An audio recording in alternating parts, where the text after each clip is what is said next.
পৃথিবীর মধ্যে যেদিন এসেছিলাম গো, জীবনের প্রথম পোশাক পরেছি অন্যের হাতে, জীবনের প্রথম কাপড় পরেছি অন্যের হাতে, শেষ বিদায়ের সময় কাপড় উপর অন্যের হাতে। এই তো আপনার আমার জিন্দেগি। বিদায়ের সময় অন্যের হাতে পোশাক, পৃথিবীর মধ্যে আগমনে অন্যের হাতে পোশাক।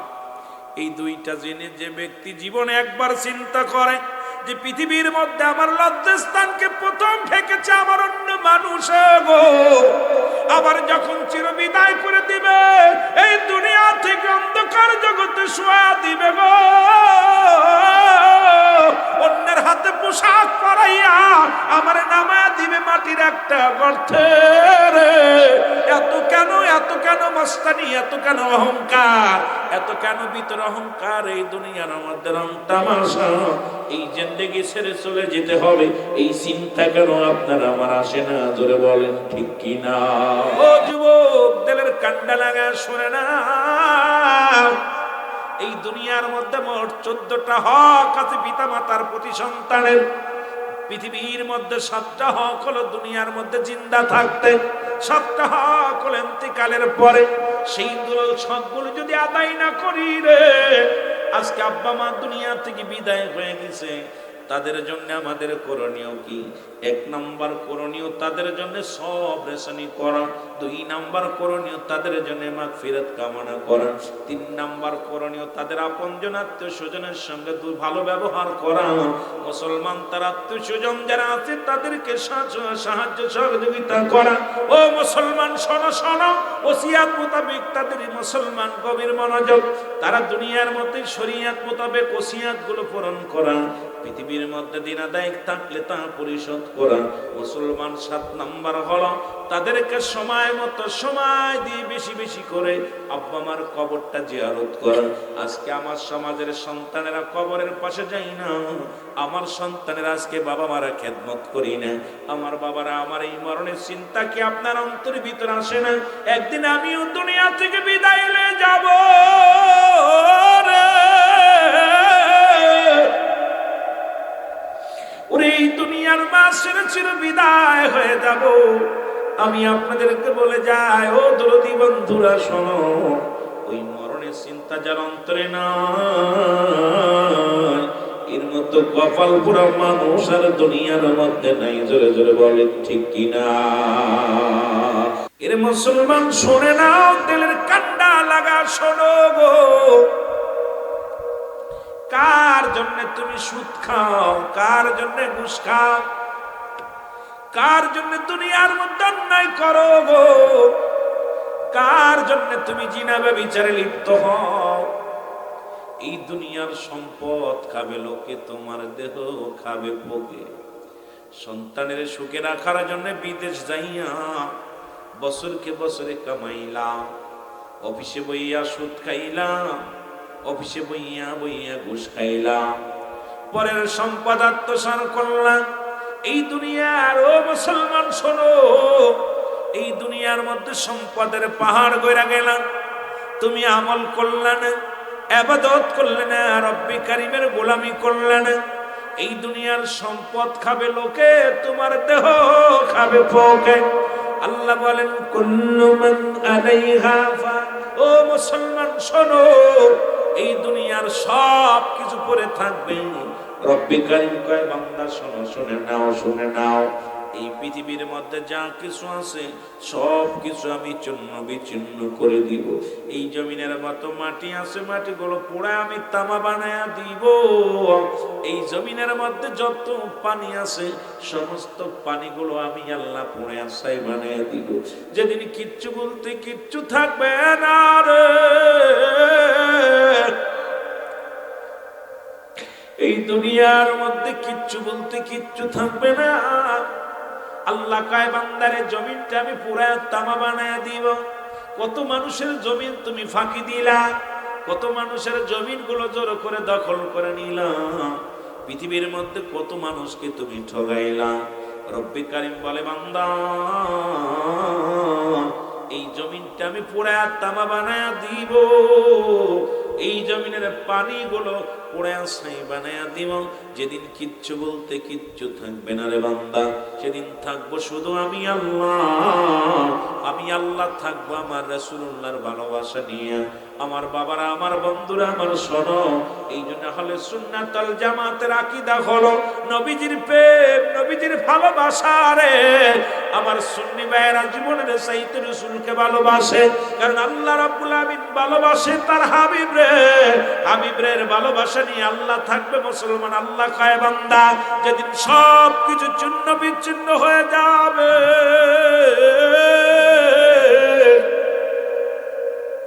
যেদিন কিচ্ছু বলতে কিচ্ছু থাকবে না, সেদিন থাকবো শুধু আমি আল্লাহ।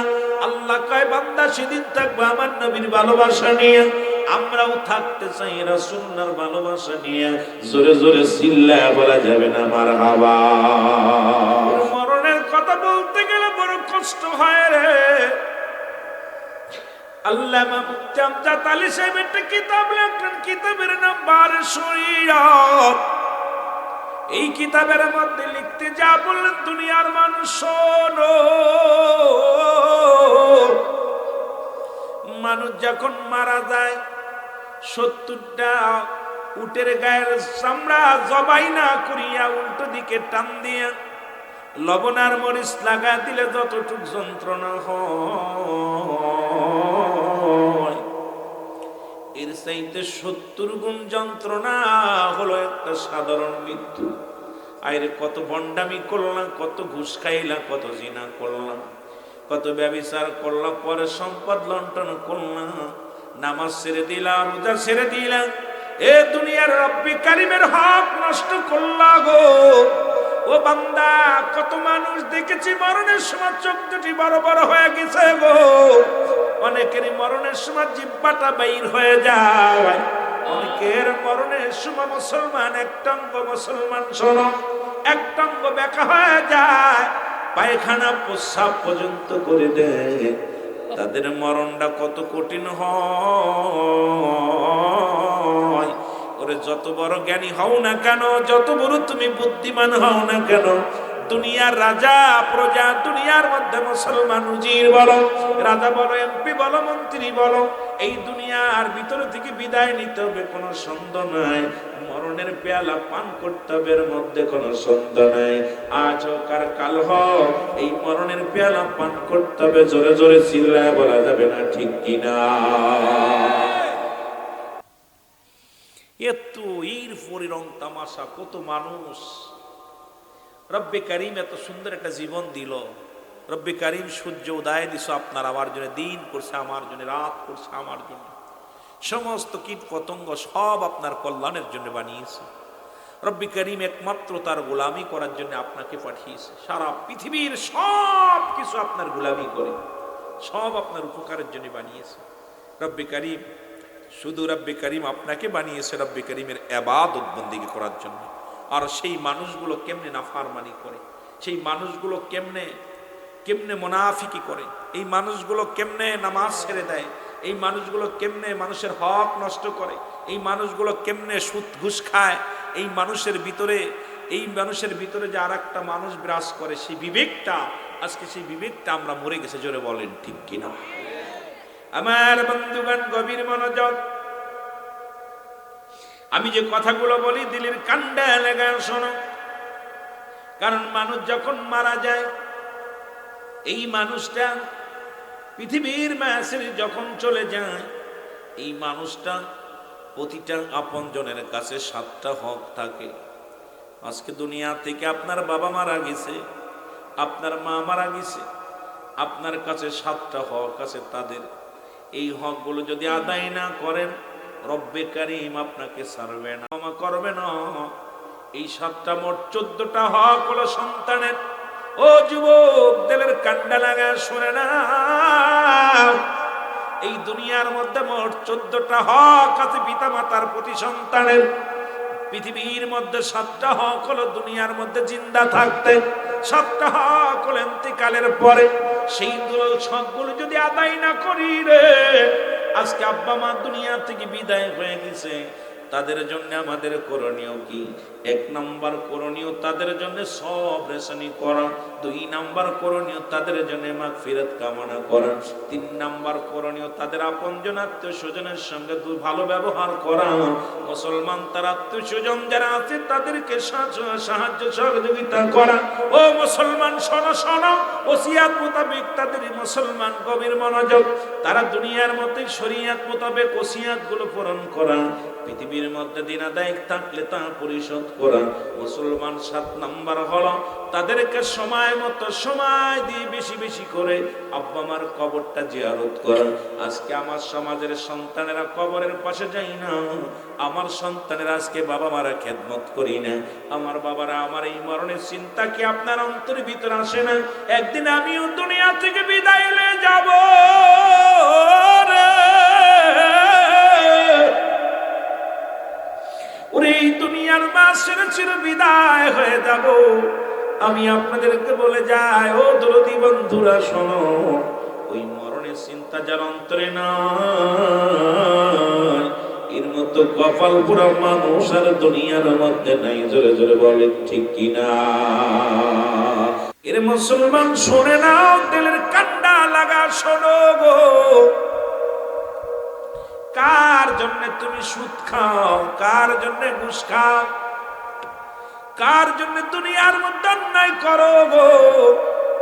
কার জন্য তুমি জিনা ব্যভিচারে লিপ্ত হও?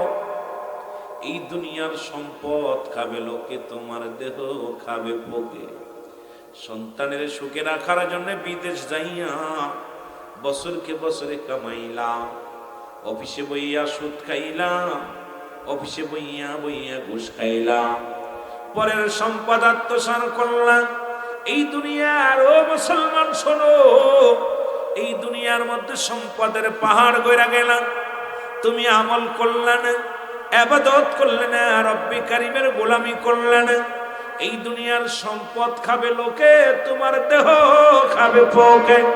আল্লাহ বলেন কুল্লু মান আলাইহা ফান। ও মুসলমান শোনো, এই দুনিয়ার সব কিছু পড়ে থাকবে। রব্বি কারীম কয় বান্দা শোনো, শুনে নাও, শুনে নাও, এই পৃথিবীর মধ্যে যা কিছু আছে সব কিছু আমি চূর্ণ বিচূর্ণ করে দিব। এই জমিনের মতো মাটি আছে, মাটিগুলো পোড়া আমি তামা বানায়া দিব। এই জমিনের মধ্যে যত পানি আছে সমস্ত পানিগুলো আমি আল্লাহ পোড়া ছাই বানায়া দিব। যেদিন কিচ্ছু বলতে কিচ্ছু থাকবে না রে, এই দুনিয়ার মধ্যে কিচ্ছু বলতে কিচ্ছু থাকবে না। আল্লাহ কয় বান্দারে জমিনটা আমি পুরা তামা বানায় দিব। কত মানুষের জমিন তুমি ফাঁকি দিলা, কত মানুষের জমিন গুলো জোর করে দখল করে নিলা, পৃথিবীর মধ্যে কত মানুষকে তুমি ঠগাইলা। রব্বি কারীম বলে বান্দা, এই জমিনটা আমি পুরা তামা বানায় দিব। এই জমিনের পানিগুলো পোড়া ছাই বানায়া দিব। যেদিন কিচ্ছু বলতে কিচ্ছু থাকবে না রে বান্দা, সেদিন থাকবো শুধু আমি আল্লাহ। আমি আল্লাহ থাকবো আমার রাসূলুল্লাহর ভালোবাসা নিয়ে। আমার বাবারা, আমার বন্ধুরা, আমার শোনো, এই জন্য হলে সুন্নাত ওয়াল জামাতের আকীদা হলো নবীজির প্রেম, নবীজির ভালোবাসা রে। আমার সুন্নি ভাইয়েরা জীবনের চাইতে রাসূলকে ভালোবাসে, কারণ আল্লাহ রাব্বুল আলামিন ভালোবাসে তার হাবিব রে। হাবিবের ভালোবাসা নিয়ে আল্লাহ থাকবে। মুসলমান আল্লাহ কয় বান্দা, যেদিন সব কিছু চূর্ণ বিচ্ছিন্ন হয়ে যাবে,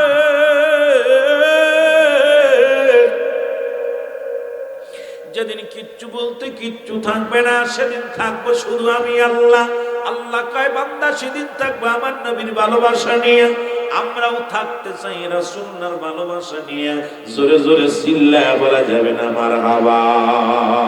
মানব জীবনের অমূল্য সম্পদের নাম ঈমান। ব্যক্তির জীবনের অমূল্য সম্পদের নাম হলো রূহ। রূহবিহীন যেমন বডির কোনো মূল্য নাই, এই পৃথিবীর মধ্যে এই রূহ নামক বস্তুটা আপনার যখন উড়ে যাবে, আপনার বডিখানা পড়ে থাকবে এই জমিনের মধ্যে। হাত আছে, পা আছে, সব ঠিক আছে, কিন্তু শুধু রূহটা না থাকার কারণে এই বডির কোনো মূল্য নাই, এই বডির কোনো দাম নাই।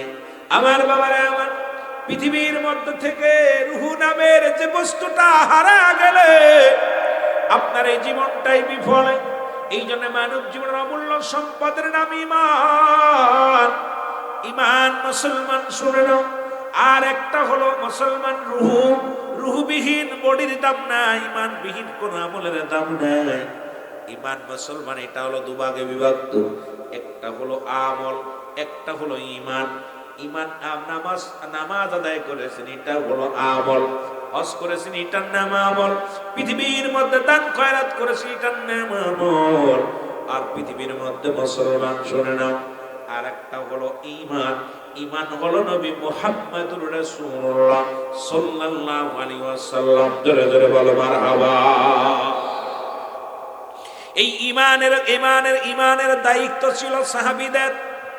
নবীর সাহাবীরা যেমন ঈমান আনছে, ঈমান আনার পর জীবনটা বিলিয়ে দিছে রাহমাতুল আলামিনের প্রেমের সাগরে। পৃথিবীর মধ্যে নবীর সাহাবীরা যখন ঈমান আনছে, ঈমান আনার পর এই দুনিয়ার মায়া, দুনিয়ার ভালোবাসা সব ত্যাগ করে যখন পড়েছে পড়েন আশহাদু আল্লা ইলাহা ইল্লাল্লাহু ওয়াহদাহু লা শারীকা লাহু আশহাদু আন্না মুহাম্মাদান আবদুহু ওয়া রাসূলুহু লা ইলাহা ইল্লাল্লাহু মুহাম্মাদুর রাসূলুল্লাহ। জোরে জোরে সিল্লা বলেন সাল্লাল্লাহু আলাইহি ওয়াসাল্লাম। আমার ভাইরা, আমার বন্ধুরা, আমার গভীর মনোযোগ। সাহাবীরা এই কালেমা পড়ার পর জীবনটা বিলিয়ে দিছে। রাহমাতুল আলামিন ডাক দিয়ে বলে, আমার সাহাবীরা রে, শোনো শোনো। এই সাহাবীদেরকে সামনে নিয়ে রাসূলুল্লাহ বললেন, সাহাবীরা শোনো, আমি নবী তোমাদেরকে ঘোষণা করে দিলাম, আগামীকাল হুনাইনের যুদ্ধ হবে। এই যুদ্ধের ময়দানে আমি তোমাদেরকে ঘোষণা করে দিলাম, একটা বাতিলের বিরুদ্ধে বিশাল এক যুদ্ধ হবে। এই যুদ্ধে ওমান মুসলমান আমাদেরকে সংগ্রাম করতে হবে। এই যুদ্ধের ময়দানে যেতে হবে। আমি নবী তোমাদেরকে প্রশিক্ষণ দিলাম, তোমাদেরকে ডাকতে বললাম, সাহাবীরা শোনো, আমি নবী তোমাদের বললাম, ফজরের নামাজ বাদে, ফজরের সালাত বাদে সাহাবীরা রে, তোমরা কাফেলা করে হুনাইনের যুদ্ধে রওনা দিবা। আমি নবী তিনজন সেনাপতির নাম ঘোষণা করে দিলাম। জোরে জোরে চিল্লা বলা যাবে না মারহাবা। রাসূলুল্লাহ বললেন, আমি তিনজন সেনাপতির নাম ঘোষণা করব। যুবক সাহাবীরা অপেক্ষা আছে, কার নামটা বলবে? রাসূলুল্লাহ কোন সাহাবীর নাম বলবেন? যেহেতু নবীর মুখ থেকে, নবীর জবান থেকে সাহাবীরা জীবন দেওয়ার জন্য প্রস্তুতি হতো, রাসূলুল্লাহ যদি তিনজন সাহাবীর নাম ঘোষণা করছে, নিশ্চিত দুজন শাহাদাতের পেয়ালা পান করবে। তারপরও সবাই অপেক্ষা আছে, কারণ আমার নবীরে ভালোবাসি, নবীর হুকুম মতো যদি মরতে পারি, আপনার আমার জীবন ধন্য হয়ে যাবে। এই চিন্তাধারা তার অন্তরের ভিতরে ঢুকছে।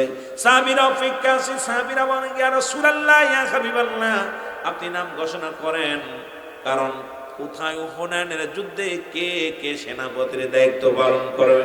রাসূলুল্লাহ বলেন, আমার সাহাবীরা রে, অপেক্ষা করো, আমি নবী নাম ঘোষণা করলাম। নবীজি এক নাম্বার সেনাপতির নাম রাসূলুল্লাহ ঘোষণা করলেন। হুনাইনের যুদ্ধে এক নাম্বার সেনাপতির দায়িত্ব আমি দিলাম হযরত হুযায়ফা রাদিয়াল্লাহু তাআলা। কে জোরে বলেন মারহাবা। আর একটু জোরে জোরে চিল্লায় বলেন আল্লাহু আকবার। আর একটু জোরে চিল্লায় বলেন আল্লাহু আকবার। রাসূলুল্লাহ হুনাইনের যুদ্ধের সেনাপতি বানাইলেন এক নাম্বার সেনাপতি হযরত হুযায়ফা রাদিয়াল্লাহু তাআলা। সাহাবীরা ডান দিকে তাকায়, বাম দিকে তাকায়, যে সেনাপতি যার নাম ঘোষণা করলো সে তো এই ময়দানের মধ্যে নেই। নবীজি বললেন, আগামীকাল যখন ফজরের সালাত নামাজ আদায় হবে, আদায়ের পরে তোমরা, আমি নবী তোমাদের বিদায় করে দিব। ওই হুনাইনের যুদ্ধে সত্য মিথ্যার পার্থক্যের জন্যে, সত্য ইসলামটাকে টিকিয়ে রাখার জন্যে আমি রাসূল তোমাদের ঘোষণা করে দিলাম, আমি রাসূল তোমাদেরকে হুকুম দিলাম, তোমরা যাবে যুদ্ধের ময়দানে ঝাঁপিয়ে পড়বে। জীবনকে বাঁচি রেখে ইসলামকে জিন্দা করতে হবে। জোরে বলেন মারহাবা। রাসূলুল্লাহ ডাকতে বলে, সাহাবীরা রে, আমি নবী তিনজন সাহাবীর নাম ঘোষণা করলাম, আগামীকাল যুদ্ধের ময়দানে যেতে হবে। সাহাবীরা কানাকানি শুরু হয়ে গেল। যে সাহাবীর নাম 1 নম্বর সেনাপতি হযরত হুযায়ফা রাদিয়াল্লাহু তাআলা, উনি ময়দানের মধ্যে হাজির নাই। আমার রাসূল নাম ঘোষণা করার পর নবীজি বললেন, সাহাবীরা বলে, হুজুর আপনি যার নাম ঘোষণা করলেন উনি এই ময়দানের মধ্যে হাজির নয়। উনি বিবাহ বন্ধনে আবদ্ধ হওয়ার জন্য এই মক্কা মদিনার সুন্দরী নারীর সঙ্গে ওনার বিয়ে, আজকে উনি বিয়ের সিঁড়িতে বসেছে। সুতরাং ইয়া রাসূলুল্লাহ, ইয়া হাবিবাল্লাহ, যার নামটি আপনি ঘোষণা করলেন উনি তো নতুন বিবাহ করতে গেছে। আমার নবী একটা কাগজ নিলেন, একটা পাত্রের মধ্যে লিখে দিলেন, আমার হুযায়ফা রে, আগামীকাল হুনাইনের যুদ্ধ, আমি নবী তোমার নামটা 1 নম্বর সেনাপতি বানায়া দিলাম। 1 নম্বর সেনাপতি তোমার নামটা ঘোষণা করলাম। হুযায়ফা রে, ইতি তোমার নবী রাহমাতুল লিল আলামিন। জোরে বলেন মারহাবা। চিঠিখানা নিয়ে হুযায়ফার বিয়ে মাত্র শেষ হয়ে গেল। আনুষ্ঠানিকতা বাদ, শুধুমাত্র দোয়া করতো, যুবক বন্ধুরা শোনো, নবীর প্রেমের ওয়াজ শোনো, রাসূলুল্লাহর ভালোবাসার কথাগুলো শোনো। এবার শুধু আনুষ্ঠানিকতা বাদ, দোয়া করবেন। এমন সময় একখানা চিঠি আসলেন। হুযায়ফা রাতে ডাকতে বলে, হুযায়ফা এই নাও, রহমতের নবী রাহমাতুল লিল আলামিন তোমার জন্য একটা চিঠি পাঠাইছে। চিঠিখানা হাতের মধ্যে নিয়ে হুযায়ফা পড়ে দেখে, বরাবর হুযায়ফা, আমি তোমার নবী রাহমাতুল লিল আলামিন তোমাকে আগামীকাল হুনাইনের যুদ্ধে ফজরের নামাজ বাদে যুদ্ধের ময়দানে যেতে হবে। আমি তোমার নাম 1 নম্বর সেনাপতি হিসেবে লিখে দিলাম। ইতি তোমার নবী রাহমাতুল লিল আলামিন। জোরে জোরে চিল্লায়া বলা যাবে না মারহাবা। রাসূলুল্লাহর চিঠিখানা পাইয়া হুযায়ফা একবার চুমা দেয়, একবার মাথার মধ্যে বুকের মধ্যে ধরে গো। চিঠিখানার মধ্যে চুমা দিয়া চোখের পানি ছেড়ে দিয়ে ডাকতে বলে, নবীজি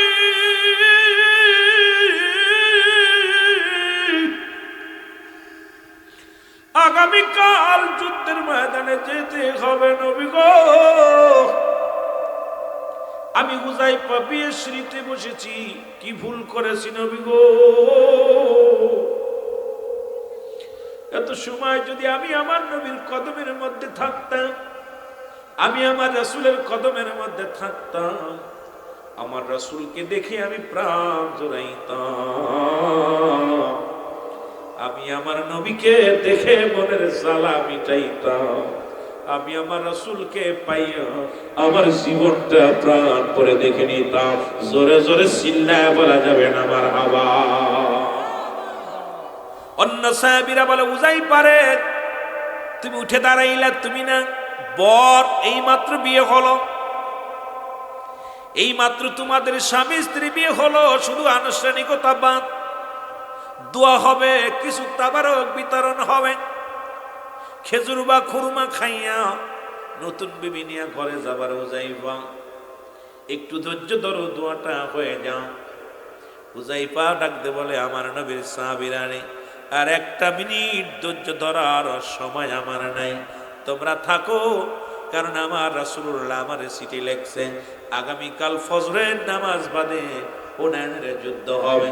এই যুদ্ধের প্রথম সেনাপতি আমি, প্রধান সেনাপতি আমি। সুতরাং আমার পরে আরো 2 জন আছে। সুতরাং আমার রাসূলের কদমে আমি রওনা দিলাম, তোমরা অপেক্ষা করো, তোমরা দেরি করো, আমি রওনা দিয়ে দিলাম। পিছন থেকে লোকজন ডাকতে বলে, হুযায়ফা, হুযায়ফারে পাগলামি করুন, একটু দেরি করো, নতুন বিবি, জীবনে যার সঙ্গে বিবাহ হলো, জীবনে সে কোনো দিন কোনো বেগানা না পুরুষ দেখে নাই। ও হুযায়ফা, তুমিও কোনো মেয়ের মুখ দেখো নাই। আজকে আমাদের দেশে সমাজের মধ্যে পর্দা নাই, আজকে পর্দা উঠে গেছে আমাদের সমাজ থেকে। মুসলমান শোনো, নামাজ যেমন ফরজ, পর্দাও তেমনি ফরজ। বেগানা নারী চেহারা দেখা হারাম, বেগানা পুরুষের চেহারা দেখা হারাম। আমার দেশের কিছু পীর সাহেব, কিছু মাওলানা, কিছু আলেম এগুলো আমরা জায়েজ বানানোর বড় চেষ্টা করি গো। খোদার কসম করে বলি, যেটা হারাম সেটা হারাম। হালাল করার একটা আর পৃথিবীর কোন মুন্সি দিতে পারবে না, দলিল দিতে পারবে না। পৃথিবীর কোন আলেম এই দলিল দিতে পারবে না। কারণ মাদরুজান নবুওয়াতের প্রথম খণ্ডের মধ্যে বয়ান করে, শরীয়তে যেটা হারাম, হারামকে কোন ব্যক্তি হালাল বললে সে কাফের, কাফের, কাফের। সুতরাং বাবা, ইসলাম এত সহজ নয়। ইসলামী বানোয়াট, ইসলামী নিজের ধান্দাবাজির জন্য নয়। ইসলামের সঠিক বিধান যদি না মানো, আল্লাহর কসম করে বলি, আল্লাহর আদালতে জবাব দেওয়া সম্ভব হবে না। জোরে জোরে বলো ঠিক কিনা? আমার ভাইরা, আমার বন্ধুরা, আমার হুযায়ফা ডাকতে বলে, বন্ধুরা দাঁড়াও। কারণ পৃথিবী একদিকে, আমার রাসূলুল্লাহর ভালোবাসা একদিকে। সারা পৃথিবী যদি 7 রাজার ধন আমাকে দাও, কিচ্ছু চাই না। আমার নবী আমার নামটা ঘোষণা করেছে, আমি একটা মিনিটের ময়দানে দাঁড়াতে পারবো না। হুযায়ফা কয়, বন্ধুরা রে, তোমরা থাকো, যদি বেঁচে থাকি দেখা হবে, যদি শাহাদাতের পেয়ালা পান করি হাসরের ময়দানে দেখা হবে। জোরে জোরে চিল্লায় বলা যাবে না মারহাবা? আমার দিন কি এমনি যাবে বইয়া, সুজন আমার দিন কি এমনি যাবে, এভাবে যাবে। হযরত হুযায়ফা রাদিয়াল্লাহু তাআলা আযান দিলেন, বেলাল রাদিয়াল্লাহু তাআলা ইমাম হলেন। আমার নবী রাহমাতুল লিল আলামিন, নবীর কাছে 4 নাম্বার প্রিয় ছিল মুসলমান, শুনে নাও। 3 নাম্বার বিবি, তার প্রিয় ছিল বিবি।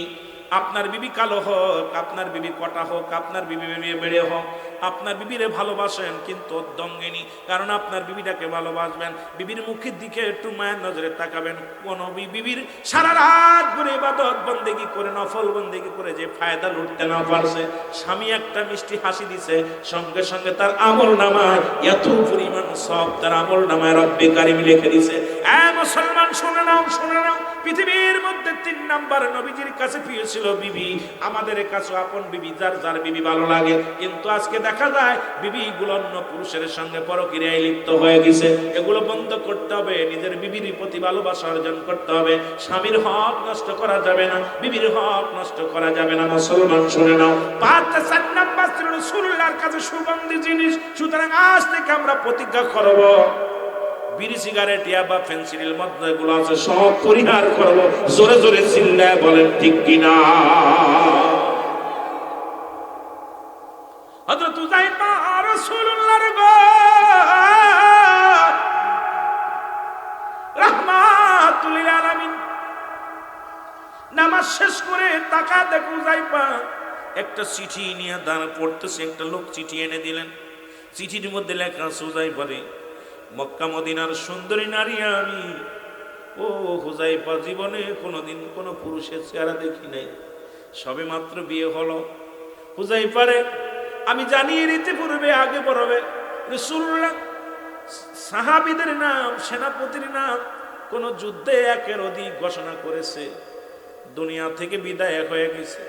ও আমার স্বামী, আপনি 1 নাম্বার সেনাপতি, সুতরাং আমি জানি আপনি আর ফিরে আসবেন না। আপনার পরে আরো 2 জন আছে, 2 জন সাহাবী শাহাদাতের পেয়ালা পান করবে।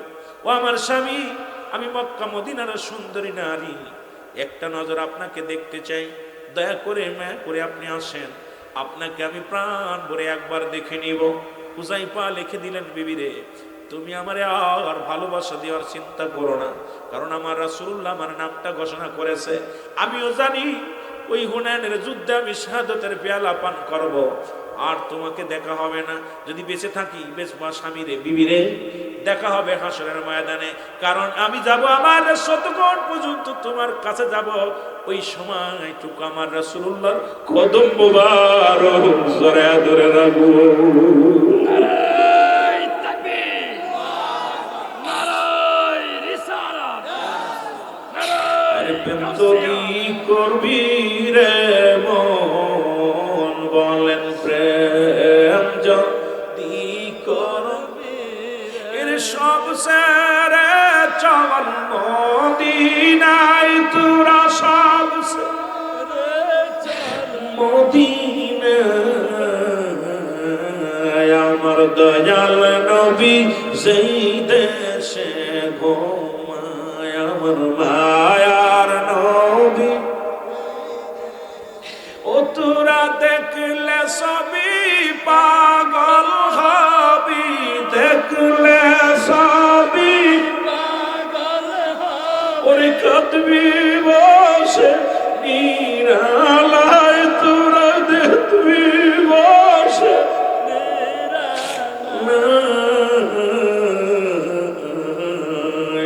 আমার জিন্দা নবী সেই দেশে ঘুমায় আমার মায়ার নবী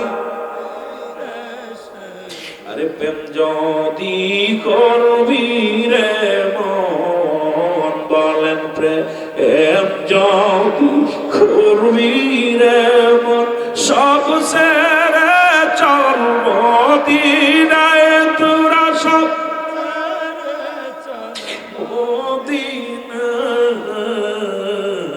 মদিনায় আমার দয়াল নবী সেই দেশে ঘুমায় আমার মায়ার নবী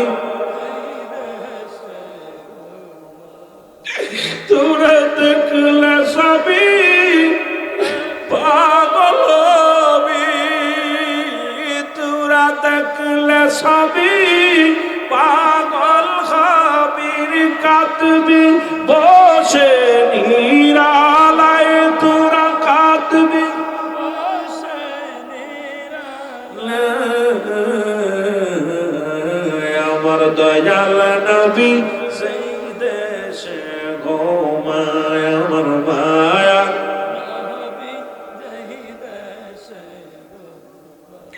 আমার ভাইরা আমার বন্ধুরা আমার নবীজি একবার নয় দুবার নয় তিনটে চিঠি আসলেন দ্বিতীয় চিঠির মধ্যে লিখে দেয় স্বামীরে জীবনে আপনাকে আমি দেরি করবো না আপনার সময় নষ্ট করবো না আপনি আসবেন একটা নজর আমি প্রাণ ভরে দেখবো আপনাকে আমি প্রাণ ভরে দেখে নিব রে আমার স্বামী কারণ আমি জানি আপনি শাহাদাতের পেয়ালা পান করবেন এই দুনিয়ার মধ্যে যদি আপনাকে চিনতে না পারি রে স্বামী পরপারে কেমনে আমি আপনারে খুঁজে নিব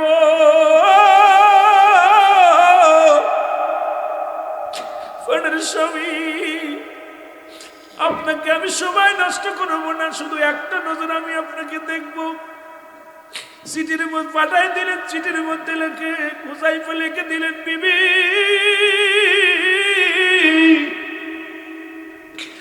আমার মন চায় তোমাকে দেখতে কিন্তু রহমতের নবী আমার নাম ঘোষণা করেছে সেনাপতি বানাইয়া আমি যাব যুদ্ধের ময়দানে সময় নাই যত সময় আমি তোমার কাছে থাকবো ততটুকু সময় যদি আমার নবীর চেহারা মুবারক আমি দেখতে পারি রে বিবি কারণ আমার রাসূলুল্লাহ চেহারা দেখলে আমি মনে শান্তি পাই আমার নবীর চেহারা দেখলে আমি শান্তি পাই রে বিবি আমাকে আর ডাক দিও না আমি যেতে পারবো না চিঠিখানা আবার একখানা চিঠি আসলেন চিঠির একই উত্তর দিলেন রাসূলুল্লাহ তাকায় দেখেন হুযায়ফার কাছে তিনটা পত্র তিনজন একই ব্যক্তি তিনবার আসলো নবী ডাকতে বলে হুযায়ফা রে তোমার হাতে কি ওটা নবীজি বলার সঙ্গে সঙ্গে হুযায়ফা বলে ইয়া রাসূলুল্লাহ ইয়া হাবিবাল্লাহ এটা আমার একটা পত্র গত সন্ধ্যায় আমি বিবাহ করেছি নবী গো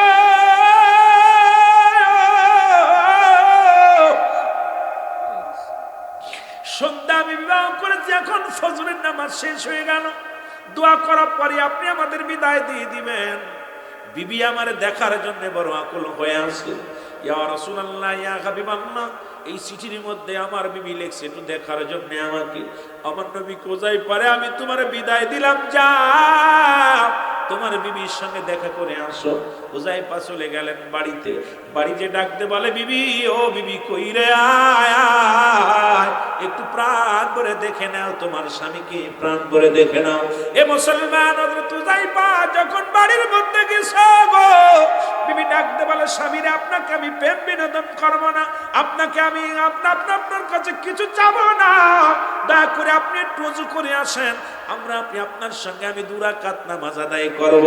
এবার 2 রাকাত নামাজ আদায় করলেন, ডাকতে বলে স্বামী রে, আজকে আপনার কাছে আমি কিচ্ছু চাবো না, কোনোকে আপনাকে বাধা দিব না। আপনি যাবেন যুদ্ধের ময়দানে, আমি জানি আমার নবী যেহেতু আপনাকে প্রধান সেনাপতি বানাইছে, সুতরাং হুনাইনের যুদ্ধে আপনি শাহাদাতের পেয়ালা পান করবেন। আপনার পরে আরো 2 জন আছে, তাদের মধ্যে একজন শাহাদাতের পেয়ালা পান করবে। সুতরাং নবী ও আমার স্বামী, আজকে আপনি যাবার আগে আমি 2 রাকাত নামাজ পড়ে আমি দোয়া করব, শুধু আপনি আমিন বলবেন, আর কিচ্ছু আপনার কাছে চাই না। এবার স্বামী স্ত্রী ওযু করলেন, ওযু করিয়া 2 রাকাত নামাজ পড়লেন। নামাজ পড়ে হাত উঠায় দিছে, স্ত্রী দোয়া করে, আল্লাহ রব্বানা যালামনা আনফুসানা ওয়া ইল্লাম তাগফির লানা ওয়া তারহামনা লানাকুনান্না মিনাল খাসিরিন। ডাকতে বলে রব্বে কারীম,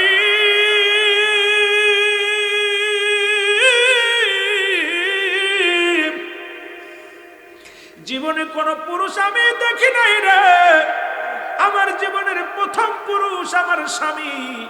আল্লাহ রাসূলুল্লাহ যুদ্ধের নাম ঘোষণা করেছে, সুতরাং 3 জন সাহাবীর নাম ঘোষণা করেছে। 1 নম্বরে আমার স্বামী, আমি জানি নির্ঘাত শাহাদাতের পেয়ালা পান করবে। আল্লাহ, আমি নববিবাহিত নতুন বিবি, আমি বড় ই হয়ে যাব, বিধবা হয়ে যাব। আল্লাহ তোমার দরবারে ফরিয়াদ করি গো, আমার স্বামীরে শহীদ না বানাইয়া গাজী বানাইয়া আমার বুকে ফিরা দিও। সঙ্গে সঙ্গে হুযায়ফা হাতটা নামায় ফেলেছে। ডাকতে বলে বিবি, বলে ডাকতে বলে স্বামী রে, কি করলেন? কারণ আমার দোয়া আল্লাহ কবুল করবে গো। আমি সতী নারী, আমার রব্বে কারীমের দরবারে হাত উঠায় দিছি, রব্বে কারীম দোয়াটা কবুল করবে। আপনি কি করলেন? হাতটা নামায় ফেললেন।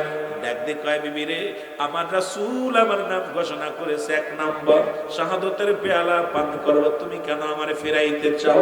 কারণ আমার রাসূলের ফয়সালার উপরে পৃথিবীর কোন ফয়সালা আমি মানতে পারি না, কারণ তোমার চাইতে আমার রাসূলের ভালোবাসা বড়। জোরে জোরে চিল্লায়া বলা যাবে না মারহাবা। ও তোরা দেখলে সবই পাগল হবি, দেখলে ও বীর কাতবি বসে নিরালয়, তোরা কাতবি বসে নিরালয়, আমার দয়াল নবী সেই দেশে ঘুমায়, আমার মায়ার নবী ওরে প্রেম যদি করবি রে মন, বলেন প্রেম যদি করবি, আর সব ছেড়ে চল মদিনায়, তোরা সব ছেড়ে চল মদিনায়, আমার জিন্দা নবী সেই দেশে ঘুমায়, আমার মায়া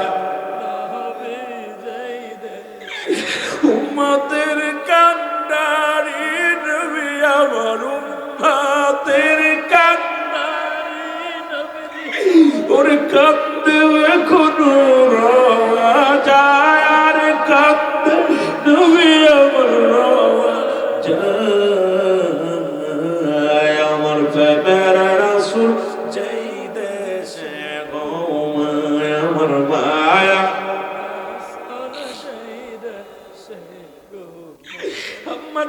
বলে দুনিয়ার মানুষ, তোরা যারা ইউসুফকে দেখে আঙ্গুল কেটে ফেলেছিলি, আমার নবীরে যদি ওই জামানার মানুষ দেখতো, কাটতে কাটতে কলিজাটা কেটে ফেললো, টের পাতো না। এমন নবীর গায়ে পাথর লেগেছে, এমন নবী মার খেয়েছে, এমন নবী দুনিয়ার মধ্যে কত না আঘাত পেয়েছে, শুধু উম্মতের জন্য, উম্মতের ভালোবাসায় রাসূলুল্লাহ কষ্ট করেছেন। সেই নবীর পক্ষে জীবনটা কাটিয়ে দিব। নবী কয় হায়াতি খায়রুন লাকুম, আমার হায়াতের জিন্দেগিটা আমার উম্মতের জন্য কল্যাণ স্বরূপ, সুতরাং ওফাতি খায়রুন লাকুম। নবী কয় আমার উম্মতিরা শোনো, এই দুনিয়া থেকে বিদায় নিলাম আমার উম্মতের জন্য, সুতরাং দুনিয়ার মধ্যে আগমন করেছে আমার নবী আমার উম্মতের জন্য গো। আবার দুনিয়া থেকে বিদায় নিচ্ছে আমার উম্মতের জন্য, সেই নবীর ভালোবাসার দরকার আছে কিনা? আরো আরো জোরে জোরে চিল্লায় বলেন আছে কিনা? ওরে উম্মতের কান্ডারি নবী আমার উম্মতের কান্ডারি নবী আমার কান্দে আসেন রোয়া যায় হায় কান্দেন শুয়ে রোয়া যায় আমার দয়াল নবী সেই দেশে ঘুমায় আমার মায়া প্রেম যদি করবি রে মন বলেন প্রেম যদি শিখবি রে মন সব ছেড়ে চল মদিনায় তোরা সব ছেড়ে চল মদিনায় আমার দয়াল নবী সেই দেশে ঘুমায় আমার মায়া এই দুনিয়ার মুসলমান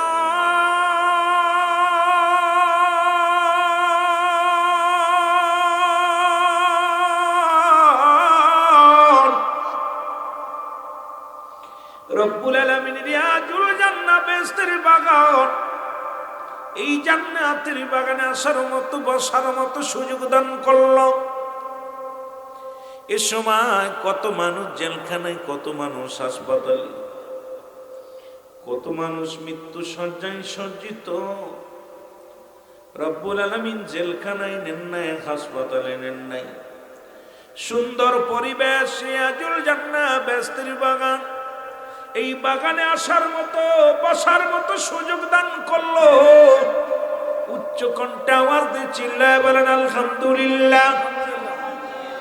দেখা যায় দুনিয়ার মধ্যে দাদা জিন্দা, নাতি দুনিয়ার মধ্যে নাই, বাবা জিন্দা, সন্তান দুনিয়ার মধ্যে নাই। সন্তানের লাশ বাবার কাঁধে, বাবা লাশ নাতি মুসলমান সন্তানের কাঁধে, এর দাদার লাশ নাতির কাঁধে। এই দুনিয়ার মধ্যে লাশ ভাই যে ব্যক্তি জানে সন্তানের লাশটা কত ভারী, বাবার লাশটা কত ভারী। এই দুনিয়া থেকে আপনজন যারা বিদায় দিছে তারা জানে, লাশ বহনকারী ব্যক্তি জানে। আজকে বাবাকে বিদায় করে দিছি, দাদাকে বিদায় করে দিছি, কলিজার টুকরা সন্তানকে বিদায় করে দিছি। এই লোকটারে যে গাইলে বলবে দুনিয়ার মানুষ শোনো, এই আসমান জমিনের মধ্যে এত ভারী বস্তু জীবনে আমি ঘরে নেই নাই। রব্বি কারীম আপনাকে আমাকে এই সুন্দর অনুষ্ঠান মাহফিলে যোগদান করার তৌফিক দান করলো গো।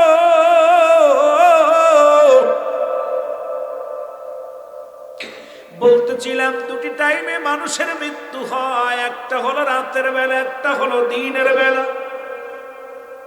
যেহেতু আমার বড় কষ্ট লাগে কবরবাসীদের স্মরণে মাহফিল, কে বা কার জন্য কান্দে, কে বা কার জন্য দোয়া করে। আজকে আমার আব্বা, আপনার বাবা, আপনার দাদা, আপনজন যারা চলে গেছে কবর জগৎ, দুদিন কাঁদা পরের কাঁদে না, দুদিন দোয়া করার পর আর পাওয়া যায় না। মানুষের তিনটা বিপদ, নাম্বার 1 হলো মানুষের মরণ, নাম্বার 2 হলো কবর, নাম্বার 3 হলো কিয়ামতের ময়দান। পৃথিবীর সবচাইতে বড় বিপদ হলো মানুষের মরণ। এই মরণের পেয়ালা পান করতে হবে, সন্দেহ নাই। মরণ নাই কার কার একটু হাত দুখানে তুলে দেখান, কার মরণ নাই। আমার মরণের কদিন আছে বাকি,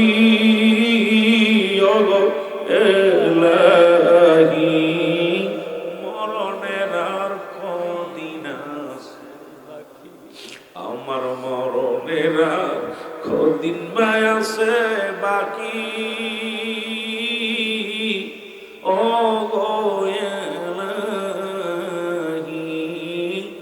মরণের আর কদিন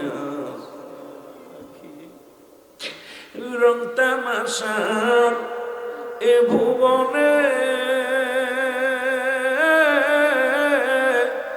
হারাইলাম সব দুনিয়ার প্রেমে, আমি কবরেতে থাকবো কেমনি, ও এলাহি মরণের আর কদিন আছে বাকি, বলেন মরণের আর কদিন আছে, ও এলাহি মরণের আর কদিন আছে বাকি,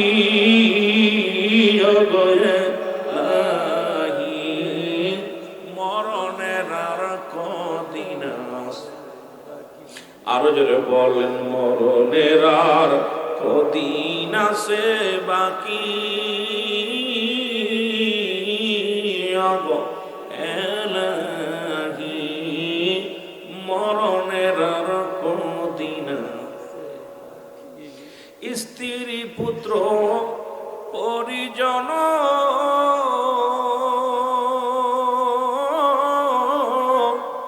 কেউ না হবে আপনজন,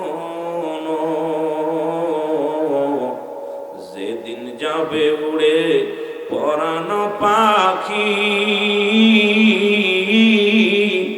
অমন রে মরণের আর কদিন আছে বাকি, বল মরণের কদিন আছে বাকি, ওগো এলাহি মরণের আর কদিন, স্ত্রী পুত্র পরিজন